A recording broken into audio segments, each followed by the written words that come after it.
Rajubhai season છે ઉનાળાની અને માહોલ છે શિયાળો અને ચોમાસા. ચમ આવું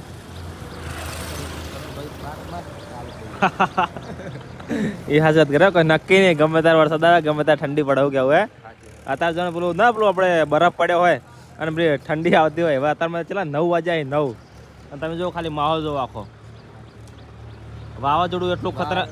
વહેલા 4 વાગે વાવાઝોડું ને વરસાદ આવ્યો ખતરનાક ને 4 વાગ્યાનો ચાલુ છે વરસાદ. હા, તો કયા કયા ગામમાં વરસાદ આવ્યો છે અને વાવાઝોડું આવ્યું છે, ગામનું નામ લખજો એટલે અમને ખબર પડે કે અમારા ગામમાં એકલા નહીં આવ્યો, બીજો ચોક આવ્યો છે. શું કહેવું?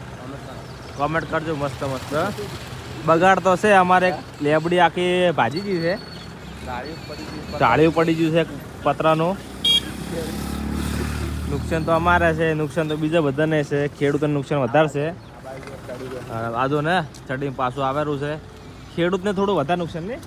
પેલા ઘઉં ઉભા હોય ને ઘઉં વાઢેલા પડ્યા છે, તમાકુ પડ્યું છે, તમાકુ ઘઉં બધું હોય, બચારાને ખૂબ નુકસાન છે. પણ હવે શું કરે, કુદરત ના કરે, કોઈનું કોઈ હેડે ના, ભગવાન કરે એ સહી. તો અત્યારે માહોલ જોઈને કાશ્મીર જેવો કરી નાખ્યો છે. કાશ્મીરની અંદર માહોલ હોય ને એવો તમે જોઈ શકો છો. અત્યારની અંદર 9 વાગ્યા સવારની અંદર હે વરસાદ ચડીને આવ્યો હે અને કોઈ નક્કી નહીં, ગમે ત્યારે વરસાદ આવે, 12 માસ વરસાદ આવે. શું કેવું? હા શું ખોટું? જેમ કે લાઈવ પૂરું આપણે રાતના વહેલા 4 વાગે જોયું કે કશું એક કે વાદળું નહોતું અને કે ચોથી આવ્યું. આ બધું શું કર અંબાલાલ આગળ આલે એટલે પાકો થાય. શું કેવું? અંબાલાલ આગળ આલે સમજી દેવાનું કે વરસાદ આવે જ ને. ગમે તે આવે. જય બાબારી.